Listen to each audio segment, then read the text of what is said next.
Good morning. Good to see you all here. What we're going to do today is look over Chapter 8, Molecular Orbital Theory, quite finish that off, and go into Chapter 20. We're going to take a skip in this next section, and it will make more sense why we're going to skip before we do gases. We'll check that out. This Friday at 1 o'clock, 1:10 for all of you in lab, we'll do the turn in the Lewis Structures lab that we started last Friday. Problem set number 2 will be up, which is valence bond molecular orbital theory. Quiz 2 is up. Quiz 2, I believe, will have just valence bond stuff. There won't be a molecular orbital question on this quiz, but the next week's quiz, quiz 3, there probably will be a molecular orbital question. So just FYI about that. Usually problem sets and quizzes go really well together, but for this one I am going to break it up a little bit and push molecular orbital to quiz 3, so just let me know. That's partially because the lab we're doing this week is valence bond versus molecular orbital. In class lab, and again, make sure you have a printed copy, we will look at valence bond separately, we'll look at molecular orbital theory separately, and then we will look at some examples of both of them together, and you can see some of the differences. Most of them aligns really well, should be cool. One more announcement: if you haven't picked your class presentation compound yet, do so by this Friday at 9 o'clock. It is worth a couple of points. You can check if you have a compound reserve now. If you go to our website, you can check your grades. And one of the entries when you check your grades is a class presentation thing. And it'll list your compound if you've picked one. If it says none, just let me know. All right. I can pick one for you. It's no big deal. Should be pretty chill. Questions on any of that? All right.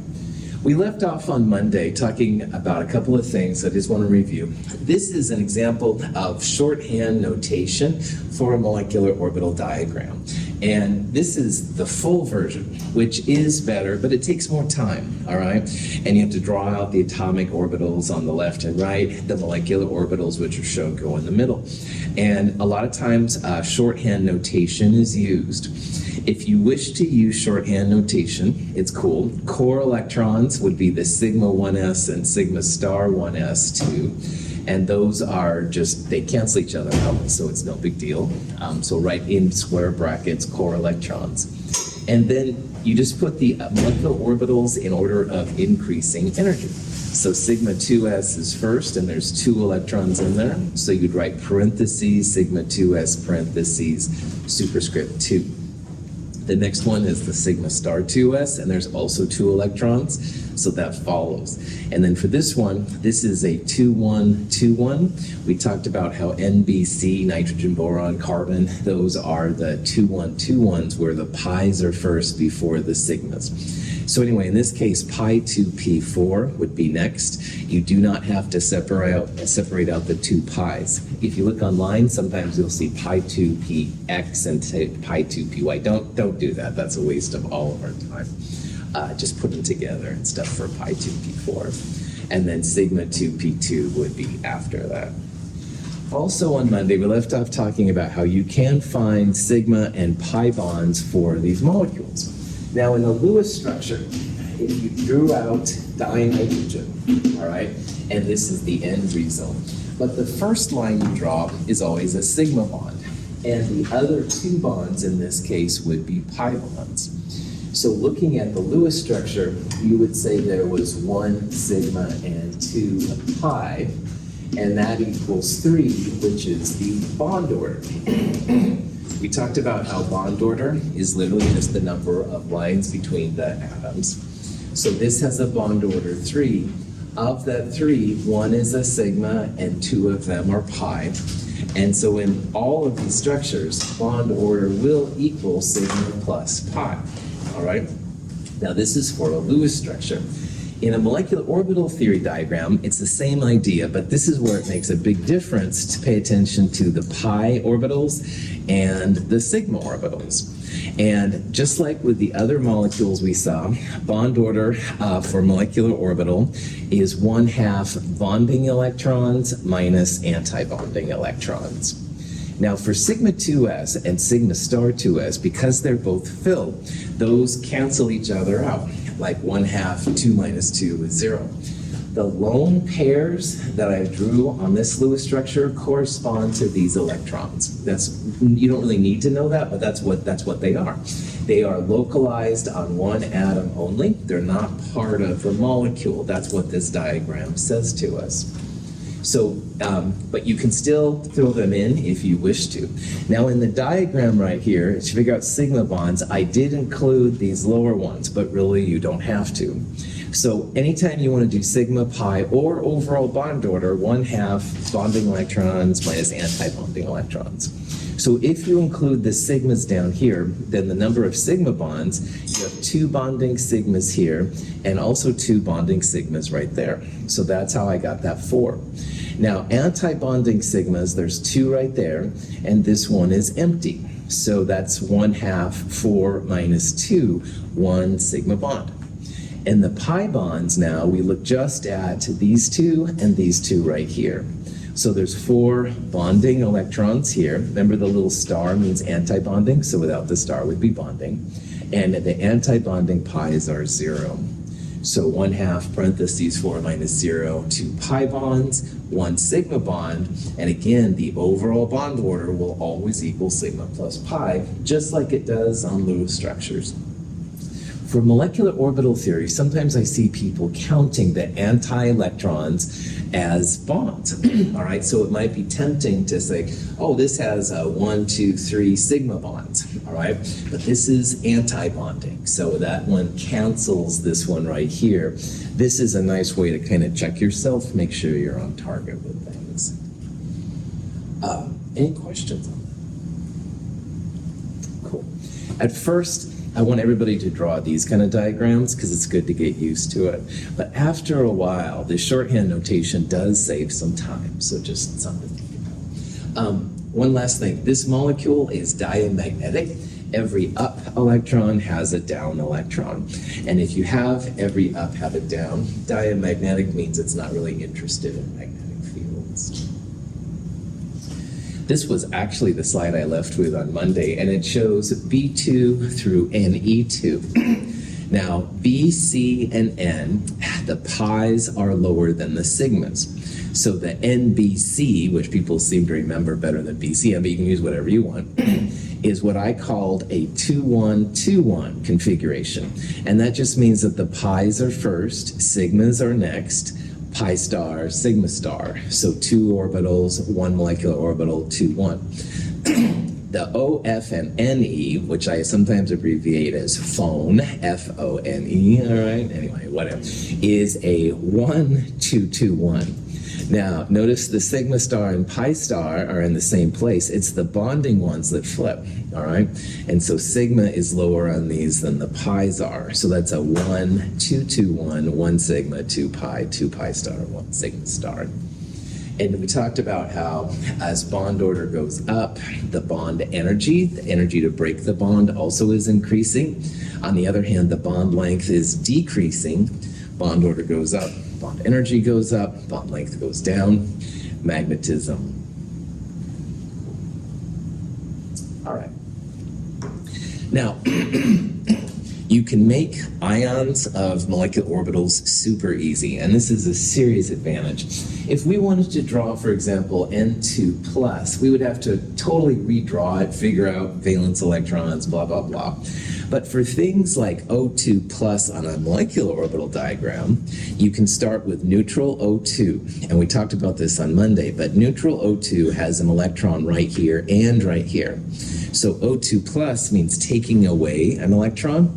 This molecule is still paramagnetic. It has 1 unpaired electron. O2 would be more paramagnetic because it has 2 unpaired electrons, but it still is paramagnetic. But it's super easy, all right? And we're taking away an anti-bonding electron, and we'll see that as you take away anti-electrons, it actually makes the molecule more stable. If you take away electrons from bonding orbitals, it tends to make it less stable, like your bond order would go down. But anyway, there's lots of cool things you can do, and it is a lot easier for molecular orbital theory by far than valence bond.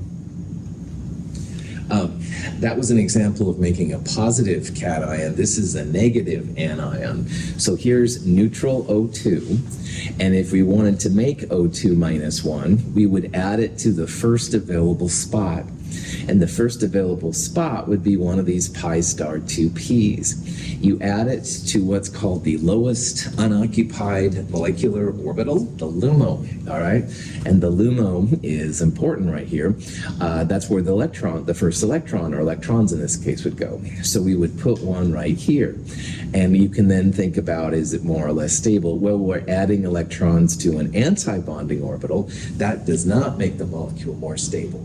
All right, anti-orbitals destabilize molecules. So you add electrons to them, it makes it less stable, but on the other hand, you take it away, it makes it more stable. Any questions on any of that? Yeah. So is O2 looking to lose 2 electrons then and become O2 plus? Yeah, O2 plus then has a lot stronger positive charge.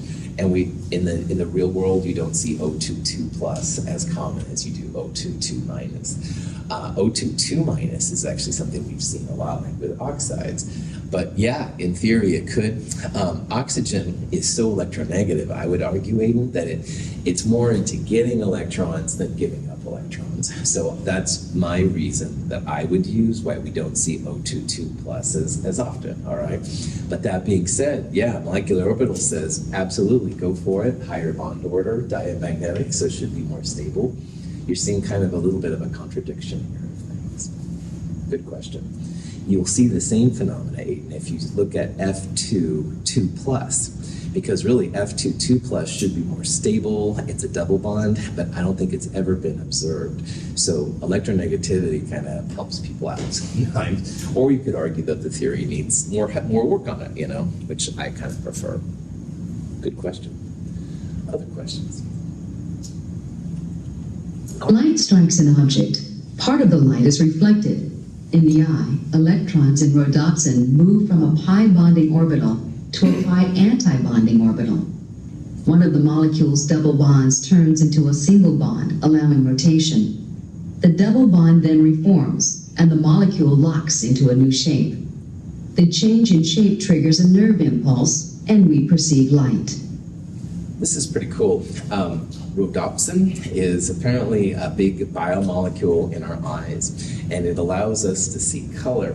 And I think this version is supposedly the one that allows us to see red. I don't know. Anyway, so by looking at this red picture even, or a red rose, what happens is the light comes into our eyes, and there's a double bond that was initially right there. And double bonds don't rotate very well. But the light actually is just at the right frequency, wavelength, all that jazz we talked about in Chem 221 to break the double bond. So instead of having 2 pi bonding electrons and no anti-bonding pi's, one of those electrons is accelerated to the LUMO, the lowest unoccupied molecular orbital, which is a pi star. So you end up with 1 bonding pi, 1 anti-bonding pi. They cancel each other out. So it breaks the double bond. And this thing rotates in the little diagram there. And when it rotates, that sends an impulse to the brain, which says, hey, you've got color, woohoo! So, which is really exciting. After a while, this rhodopsin thing then reforms. It's not a very high energy process, so it can reform and then accept color once again. Rhodopsin is a cool compound if you're still looking for a compound for a class presentation. Mostly what I studied in my studies has been physical dead things, all right? So I'm always fascinated by these parts of the brain that use this kind of technology, basically, and stuff to make it happen. But it shows the importance also of what I'll talk about in the problem set on Friday or Wednesday, which is what I call the LUMO-HOMO gap. Now, LUMO is lowest unoccupied molecular orbital, which in this case would be pi star, and the HOMO, highest occupied molecular orbital. And this HOMO-LUMO gap is what allows rhodopsin to flip when the color comes into our eyes. It's basically an energy difference, all right? And you can use that energy difference to predict lots of kind of cool things. In organic chemistry, molecular orbital theory, we'll talk about sometimes this gap, this HOMO-LUMO gap, and how it can do neat things. So, As a lithium crystal forms, the electrons and orbitals of individual atoms interact to form molecular orbitals. As more and more atoms join the crystal, the orbitals become so numerous that there are too many to account for with standard box notation. Instead, we describe a band of molecular orbitals, which is spread or delocalized over all the atoms of the metal. We've talked a lot in this class about ionic bonds, positive, negatives, and covalent bonds, the sharing of electrons. But there is a third kind of bonding, which is metallic bonding. And metallic bonding is only for pure metals. So if you have a gold artifact, that would be an example of metallic bonding. You could have an alloy of metals, bronze and stuff like that. But anyway, just very quickly on this, and this is a big subject, if you had like one metal, there would be a homo-lumo gap, a difference between the last occupied and the unoccupied. But you start adding more and more and more metals, and all these molecular orbitals start to go on top of each other. And you end up with what they call a band of orbitals. The lower part is where the bonds are, where the electrons are, and the upper part is where the anti-bonding, which are there. And so what happens when you have a metal is you have all these protons, these nuclei kind of hanging out. And there's basically the sea of electrons over it, all right? And why metals conduct electricity is an electron comes in from this side and it sees this big sea of electrons, and an electron pops out the other side. So metals conduct electricity and stuff like that this way. There's a lot more to metallic bonding than we're going to talk about, but at least you can see what's happening. It's again a homo-lumo gap difference, basically. But all those atoms, 10 to the 23rd of them in a pretty small sample, combine, and then you have these bands and stuff. This is what they do in semiconductors. So like here in the Gresham area, semiconductor and stuff like that, these are the kind of things that they're really interested in to make their electronics work and stuff. So. Oh, this is kind of a neat thing. Up here we have two rhenium atoms, all right? And this is in some kind of carbon nanotube. And this is just a small little like home video thing I saw. But anyway, they show then that these two rheniums are actually bonding together, and you can see they kind of go back and forth. It's a dynamic process. This is really exciting for chemists. I mean, we think about things as static, but in reality, of course, as long as you're above absolute zero, everything's moving around all the time and stuff. So this was showing these two rhenium atoms coming together. This will be, I think, an exciting part of chemistry in the future, like showing videos. And again, just to make this is a nanometer scale. So I mean, this is light, right? Like light is 540 nanometers or so, give or take. This is really, really small, but because the technology keeps advancing, we can start seeing stuff. Go science. All right, that's really it for chapter 8. We'll now shift gears, and it seems a little weird, but we're going to shift from chapter 8 to chapter 20. Now in Chem 221, we went sequentially, chapter by chapter by chapter. Well, and now in this part, we're going to shift gears and move towards a chapter at the end. Now, this is the organic chemistry chapter, and organic chemistry is a subject that not all classes like this will teach. And I want to try and rationalize to you why I think of all the chapters in chemistry, this might be the most important one. I took the equivalent in Walla Walla of Chem 221 through Chem 223, and I did pretty good. Feeling kind of badass, and stuff. So I walk into organic chemistry and stuff, and I'm like, hey, bring it, Oh my goodness. I had an instructor, a really cool instructor, by the way, but the instructor had an accent, all right? And the instructor started talking about alkanes and alkenes and alkynes, and I thought, that's just a differential, the accent and stuff like that.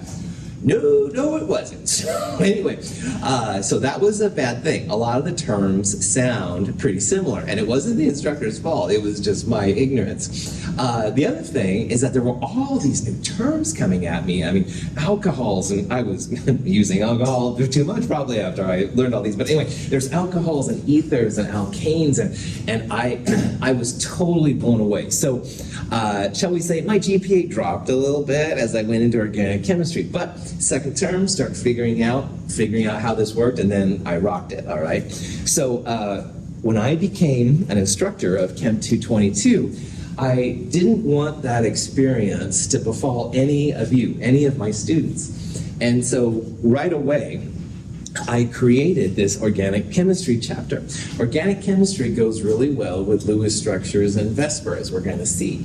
And that's why this is a good thing. A lot of classes in Chem 222 don't have this chapter inside.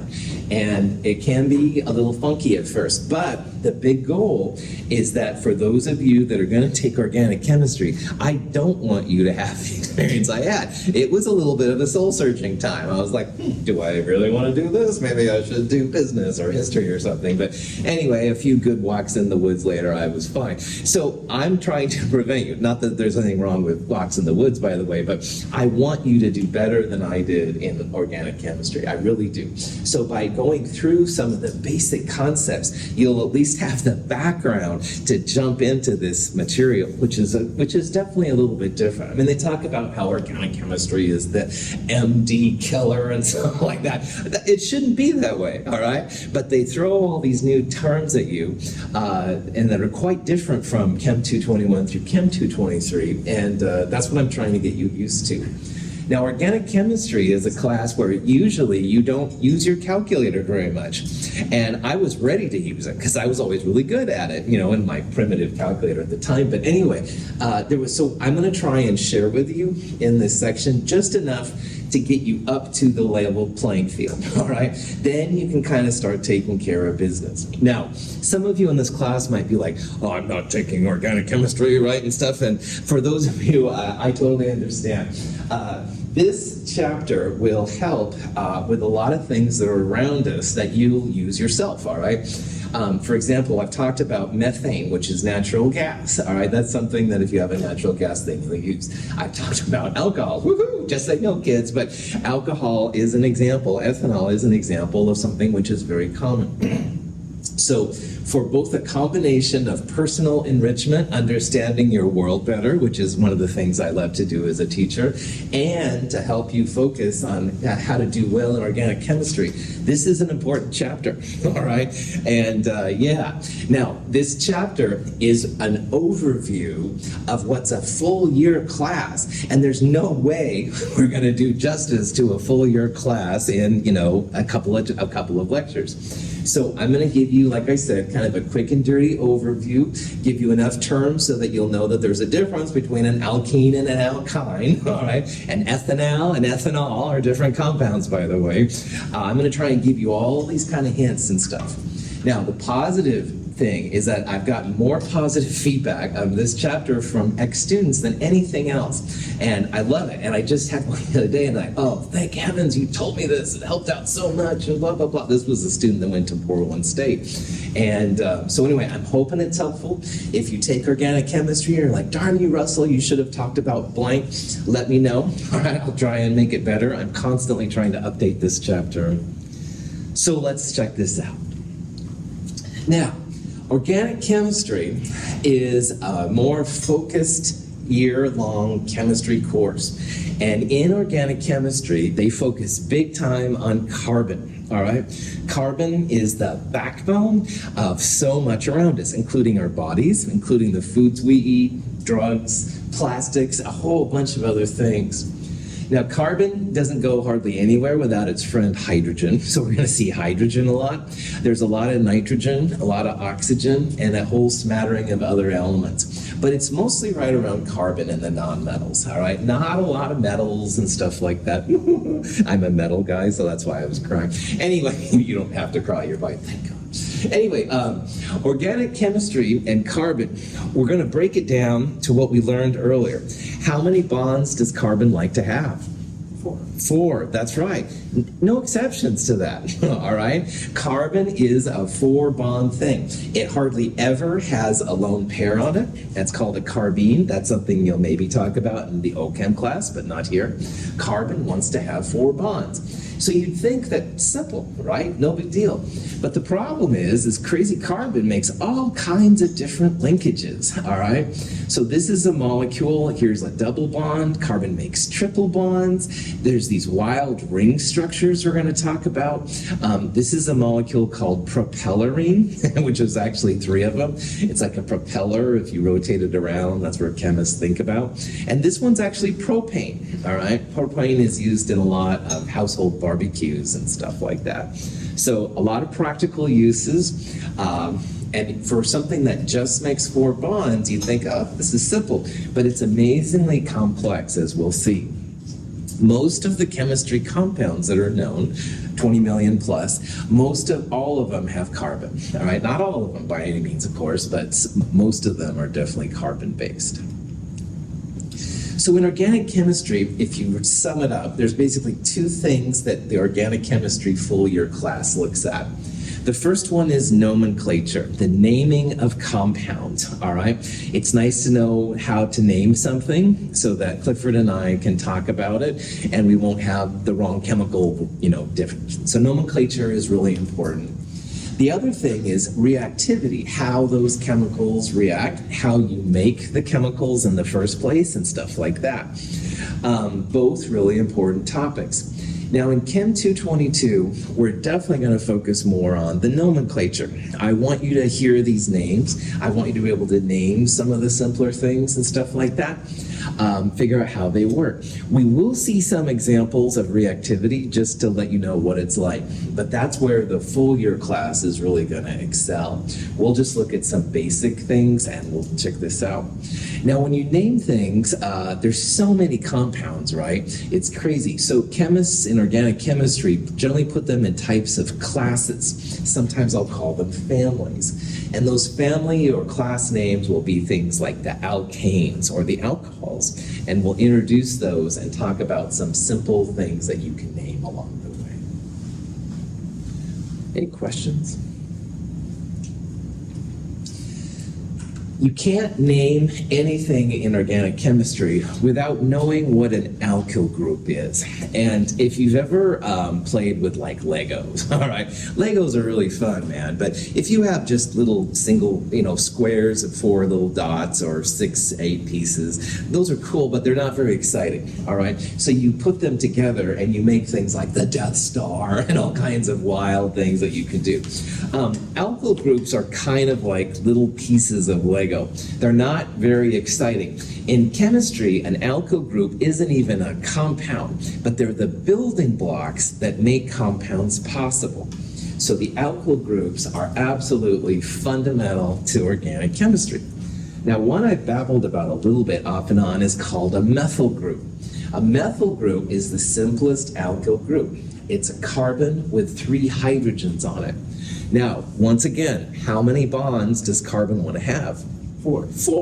So of those 4 bonds, 3 of them are connected to hydrogens. So there's one more spot there, all right? So this is not a compound of carbon, all right? It's a building block. So this carbon with 3 hydrogens is able to come together with another carbon or whatever and do something with that 4th spot.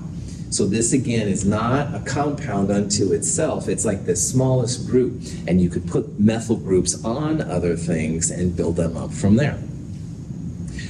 What would be, if carbon likes to have 4 bonds, and 3 of them are to hydrogen, there's 1 more left over, what is the electron pair geometry around that carbon? Well, is it tetra? Tetrahedral, absolutely, Clifford. 4 bonds, they want to be as far apart from each other as they can. Tetrahedral is the name of the game. What's the bond angle around tetrahedral things? 109. 109, good. What's the hybridization around a tetrahedral carbon? DSP3. Take away the D and I'm all over it, man. Carbon is sp3 when it's tetrahedral and stuff like that. The dsp3 is for the trigonal bipyramid. It's all right, no problem. I was pleased that you answered so promptly, man. So well done. Yeah, excellent. So tetrahedral, 109, sp3. Those are the kind of things we'll be dealing with when we talk about a methyl group. All right. So that sp3 tetrahedral carbon is going to connect to something else around it. Pretty chill. Now, this is an sp3 carbon, which is the most common kind of carbon. If you take another sp3 tetrahedral carbon and put it on that endpoint, this is called the ethyl group. So this carbon, which was like this one right here, tetrahedral, 4 bonds around it. 3 bonds to hydrogen, but this carbon now has a single bond connected to this carbon right here. Now this carbon, like this carbon, wants to have 4 bonds. So this carbon has a bond to this carbon. It has 2 bonds, 1 to each hydrogen. So there's also like a spot right here for the ethyl group to bond. So the ethyl group is also not a compound, all right? It's a building block. You could put an ethyl and a methyl together. That would be cool because there's like 1 spot here and 1 spot here. Those carbons could come together and do something like that. But again, these alkyl groups are not compounds unto themselves. Now, we put 2 carbons together, made an ethyl from a methyl group. If you take another carbon and put it on the end of the ethyl, you're going to have the propyl group. Excuse me. Again, all of these sp3 tetrahedral 109 carbons. This carbon has 4 bonds, 3 to hydrogen and 1 to this carbon. Now this carbon has 4 bonds, 2 hydrogen, 1 bond to this carbon, 1 bond to this carbon. But this carbon is unhappy. It doesn't have that 4th bond yet. It only has a bond to carbon, 2 bonds to hydrogen. It's got 1 more spot right there. So these again are the building blocks of the OChem families. And you add another carbon on the end, you end up with butyl. Butyl, same kind of thing. sp3, sp3, sp3, sp3. They're all tetrahedral, all 109 degrees. The end carbon right here is the one that needs something else to make it fulfilled. You can keep going. Pentyl would be 5 carbons, hexyl 6 carbons, heptyl 7, octyl 8. A lot of times chemists will use capital R to represent a generic R group, all right? So if I said that my alkyl group was connected to hydrogen, I could put R and a hydrogen next to it. And R could be any one of these and a couple other ones that are possible as well. We're going to use capital R a lot coming up. In this chapter and in this first area, R is an alkyl group. R will have other meanings coming up, just foreshadowing. Anyway, alkyl groups, again, are not compounds. They're building blocks. And you can take those alkyl groups, put them with other elements, put them with other alkyl groups, whatever you want, to make compounds. But again, carbon wants to have 4 bonds. None of these outside carbons are carbons with 4 bonds. All right, that's kind of the idea. One advertisement in the companion or online is what I call the Organic Chemistry Nomenclature Guide. And I highly recommend when you start looking at organic chemistry, you check this out. This is, again, a quick and dirty sheet, all right, of things I've made. It lists all of these alkyl groups, plus I think nonal and decyl, which are 9 and 10 carbons. Woohoo! And it also talks about some of the families of organic chemicals we're going to look at here pretty soon. As always, if you can't find the nomenclature guide, let me know and I'll send you direct links just like that. Questions so far? Sweet. All right. If you want to build a compound, why not? The simplest compound to build is called an alkane. And you can take any of those alkyl groups R, methyl, ethyl, propyl, butyl, etc. Put an H on the end, that kind of caps it off. That outer carbon has a hydrogen then on it. So it's got its 4 bonds, tetrahedral, sp3, whatever. So alkanes are the simplest organic family, if you will, or simplest group. And all they are is just some kind of alkyl group with a hydrogen on the end of it. Now, scientists, as you know, are really into figuring out formulas and blah, blah, blah. All of the alkanes have a generic formula. For every N carbons, you're going to have 2N plus 2 hydrogens. So as an example of how you do this, we'll look at that formula down here. To name the alkanes, you take the alkyl group, you take the YL off, and you add ANE. So the CH3 group, I said earlier, was a methyl group. If you take the YL off, you have meth. Not that guy, just say no. This is just meth, plus ANE, methane, all right? And methane is natural gas. The Bunsen burners we use and stuff, that's all methane, basically. CH4 is a carbon, tetrahedral, sp3, 109 again. Everything's right around it, very, very simple. It's a natural fuel source and stuff like that. Let's look at that formula. Methane has 1 carbon, so N is 1. So 1 times 2 plus 2, sure enough, 4 hydrogens around it. So methane is CH4. N is 1, 2N plus 2. Cool. But why stop there? Because there's more alkyl groups. So let's say instead of a methyl group, we wanted to put an ethyl group on. No problem. So ethyl was CH3CH2 with 1 spot in the end. We're going to put a hydrogen on it because this is an alkane. So ethane and methane are both alkanes, all right? And when you put that other hydrogen on the end, it just fills in that CH2, makes this carbon also tetrahedral sp3 109. This CH3 group was already that because there's that bond to carbon.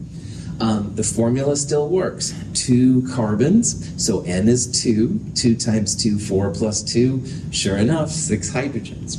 All alkanes, to the best of my knowledge, follow this formula, which is kind of cool.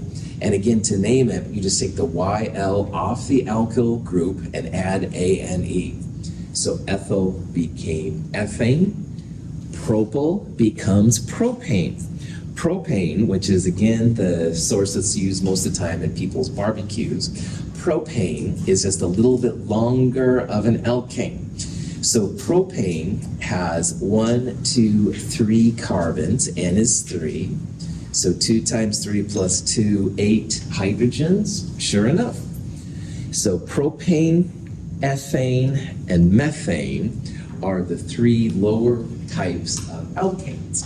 And again, to get to those names, we started with the most important alkyl groups, added a hydrogen to the end, took the YL off the alkyl, put ANE on the end.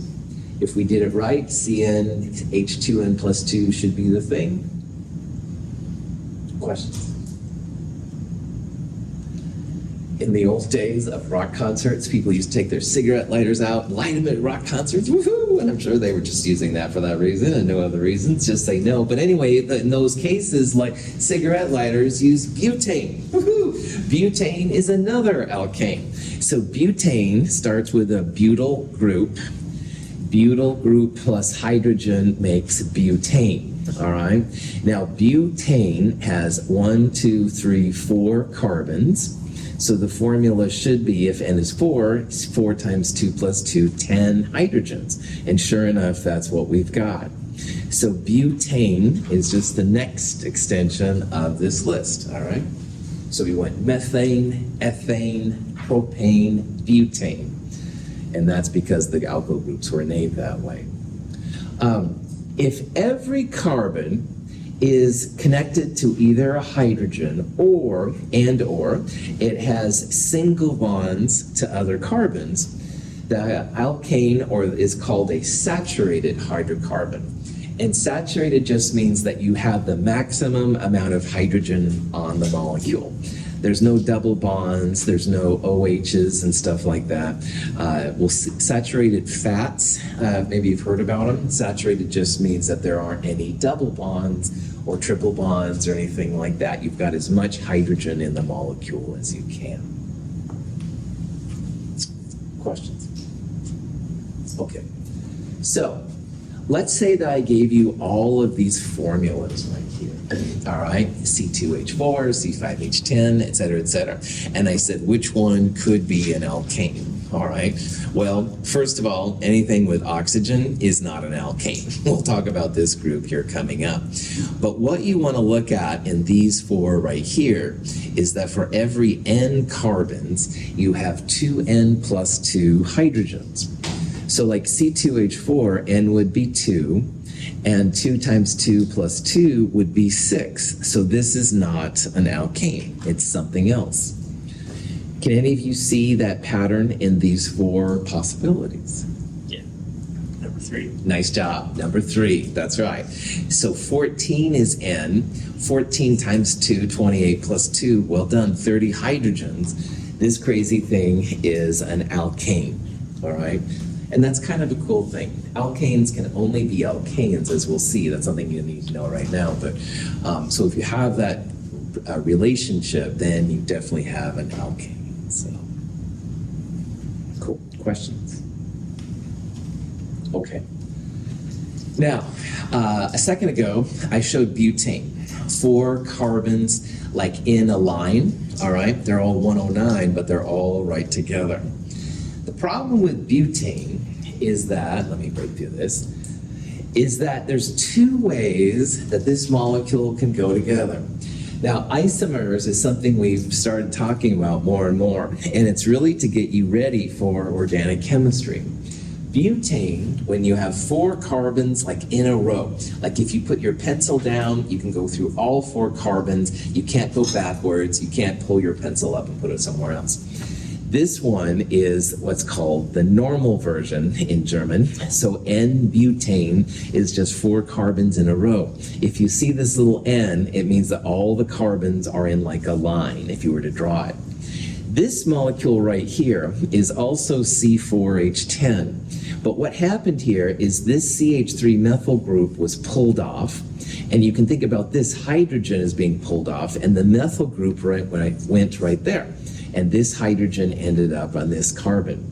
So this is an isomer of butane. Same formula, but different structures. Like I can't rotate this around into this one right here. So in organic chemistry, one of the first things that just, oh man, it was crazy, is you've got to figure out how to name things.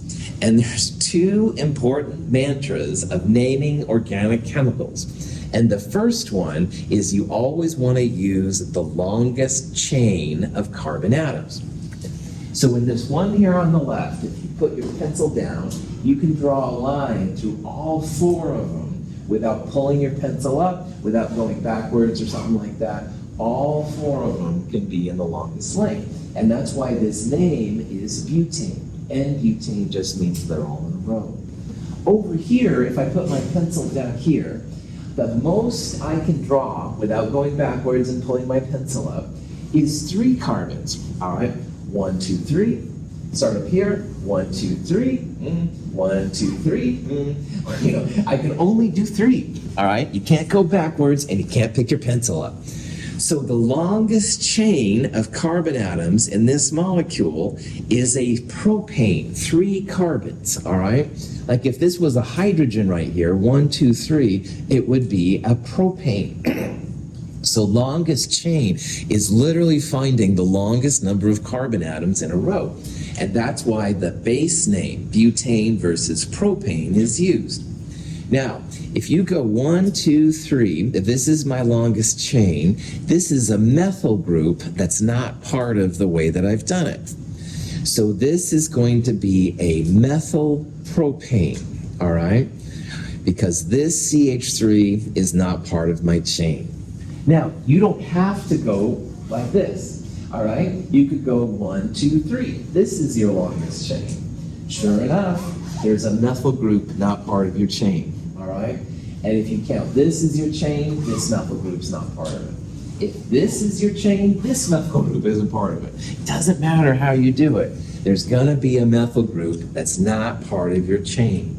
So that's why it's a methyl propane. The methyl group is off the second carbon. That's the difference, but they're both C4H10. So on the lab we're going to do next week, the organic chemistry lab, it's really important that you don't put down just C4H10, because C4H10 is both of these molecules, all right? You've got to give a little bit more information. You can draw it out, which is great, C, C, C, C. You could put 3 carbons in a row and put a methyl group on top, but I won't know if you put down C4H10 which one you mean.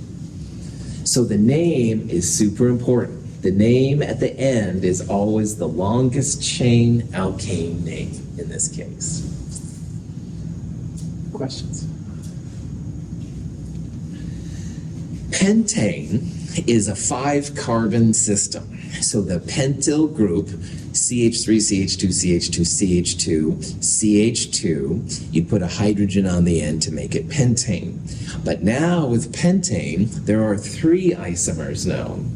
Now again, longest chain, 1, 2, 3, 4, 5, that would be a pentane. This one over here, I'm going to use this as my longest chain. So 1, 2, 3, 4. This 4-carbon system is a butane. But check this out. The number for the methyl group, which is not part of it, you could call it 1, 2, 3, a 3-methylbutane. You could also, if you count right to left, go 1, 2, 3, 4, 2-methylbutane. So a compound like this, you could literally call 2-methylbutane or 3-methylbutane. So if mantra number 1 was finding the longest chain, mantra number 2, smallest number always, is the way to go. So this compound is correctly called 2-methylbutane. Now someone from another class says, I've got some 3-methylbutane. I know what it is. All of us can figure it out. But that's like saying, I ain't knowing what's going on. You sound like a chemistry hick. All right? And when you get your diploma from MIT or wherever you're going, I don't want you to sound like a hick. So smallest number, longest chain is how these things roll. Don't call this 3-methylbutane. It's 2-methylbutane. This one right here, longest chain, any way you want to pull it, is going to be 3 carbons. It's a propane. And of this part right here, there's a methyl group on each of the middle carbons, any way you want to do it.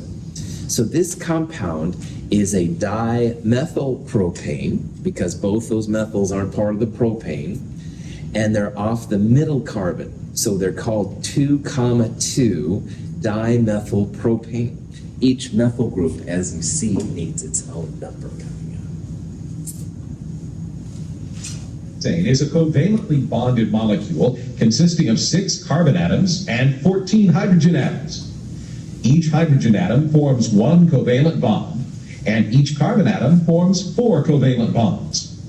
These 20 atoms can be rearranged into 5 different compounds called structural isomers, each having slightly different properties. Notice how the boiling points of each isomer changes.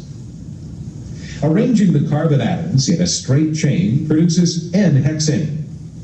Moving the end carbon to the second carbon position and rearranging hydrogens produces 2-methylpentane. Sliding the methyl group to the third carbon position produces 3-methylpentane. Moving the methyl group to the fourth carbon position appears to make 4-methylpentane. But wait! Rotating the molecule shows that it's identical to 2-methylpentane. Now, adding the end carbon to the second carbon position produces 2,3-dimethylbutane. Moving the methyl group to the second carbon position produces 2,2-dimethylbutane. Sliding both methyl groups to the third carbon position appears to make 3,3-dimethylbutane. But wait again. Rotating the molecule shows it's identical to 2,2-dimethylbutane. These are the 5 isomers of hexane. So butane had 2 isomers, pentane had 3, hexane has 5, and it just keeps on going up, and it's all stuff you can do. Again, you're seeing here the longest chain. So this is a butane. That was the longest number of carbons in a row. This was a pentane, 5 carbons in a row, all right? But the other thing that hopefully this makes very clear is smallest numbers is the way to go. So 2,2-dimethylbutane could also be 4,4-dimethylbutane, but those smallest numbers are the way to go in organic chemistry. Smallest numbers and longest chains will get you through OChem. Yeah. So I kind of lost understand the 2-2. Like, why is it a 2-2? Is it because there's like just draw the line? Can you draw the line? Yeah. 1, 2. So the middle line of both of these clippers right in there. All right. So 1, 2, 3, 4. Let's look at compare it to this one too. 1, 2, 3, 4. Now both of these have methyl groups which are not part of the line. All right. And I'll talk probably on Friday about this, not today, but when you're learning this, it's really helpful to circle your longest chain of carbon atoms. So because these are both butanes, if you circle the longest chain, it tells you the 4 carbons that are in it. So if this is the longest chain, then these 2 methyl groups aren't part of it. If this is the longest chain, then these 2 methyl groups aren't part of it. So these are both dimethylbutanes. This one, the methyl groups are off the same carbon. This one, they're off different carbons. So we need to differentiate the two. So 2,2-dimethyl, same carbon, 2,3-dimethyl, different carbons, all right, to get it. Good question. We'll do this example on Friday, but this is an example we're going to look at in more detail how to name it. And you can see here in red what I did is I circled the longest chain. The smallest number is really important. We'll take this up on Friday. So, all right, have a great day. See you soon.